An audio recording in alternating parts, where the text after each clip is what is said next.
Well, as we've been mentioning all morning long, Treasury two-year yields have been dropping to a record low this morning, and 10-year yields falling below 3% for the first time since April 2009. For more on the movements in the bond markets today, I want to bring in Tom Tucci. He joins us on the phone. He is the head of U.S. government bond trading at RBC Capital Markets. Tom, nice for you to join us. And what is going on here in the bond markets? Why are we seeing the sudden raft of buying? Well, there's a couple different reasons. One is the market had an optimistic recovery priced in, which isn't materializing. You're starting to see that the economy is starting to roll over, and while the fiscal measures are starting to end, you can even see that the housing tax credit has not had much of a benefit recently in the housing market. So what's happened here is people are repricing in the reality that we've had significant amount of lower inflation over the last several months that will continue. That's the Fed's forecast. Right. And really... And maybe even deflation, Tom? Possibly. I mean, deflation is something that we do think has a real potential of happening, but that is something that happens over a longer period of time as people start to realize that prices will be lower further out.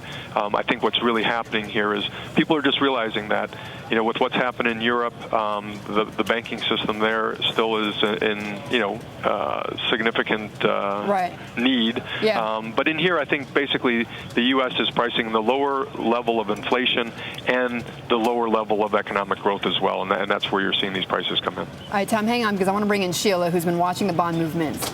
Tom, you take a look at bond yield forecasts going out to the end of the year, and it's actually calling for the yields on the 10-year and the 2-year to go back up. And we're talking about some pretty big spikes here. In fact, in the 10-year, it calls for a spike of 3.74%. Is that even realistic, kind of given everything that's been going on right now? No, I don't think it's realistic. I think it's. I think the situation has been very clear as far as the Fed's concerned. They have absolutely no interest in moving rates. Everything that is happening here is under a watchful eye. The last thing they want to do, and if you listen to Mr. Bernanke over the course of the last 2 years, would be to take this accommodation away from the market too early. What he risks is a Japanese-style, retrenching, or what people here are calling the double dip.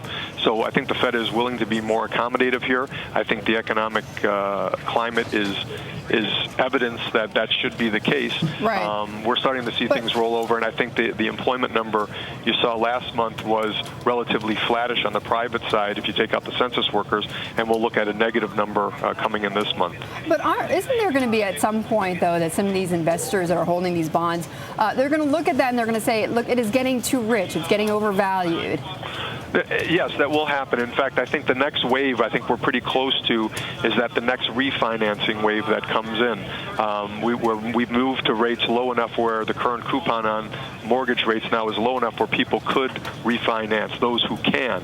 That's been the problem, is that lending standards are still pretty tight, so it hasn't been that mass refinancing that we've seen in the past. But we are getting to levels in which you will probably start to see some refinancing take place, which will put supply back into the market. Okay.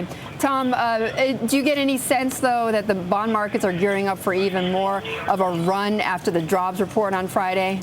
Yeah, it's possible. I know from our international clientele, they have been the buyers. I use the term, they've seen the movie before. The Japanese have seen this trade happen. They're very comfortable with the yield levels. They've been the ones that have been doing most of the buying here. Some of the larger real money accounts in the U.S. have also participated along the way. Right. I think right now is the tough part. We've had a very, very good run, and I think we're due for some consolidation. Like I said, I think there could be some of this refinancing wave that comes in, and a general cautious tone as we've cut through 3%. I think it does stop some of the buying that comes into the market. Tom, thanks so much. We'll watch for that refinancing. Tom Tucci, the head of U.S. government bond trading at RBC Capital Markets.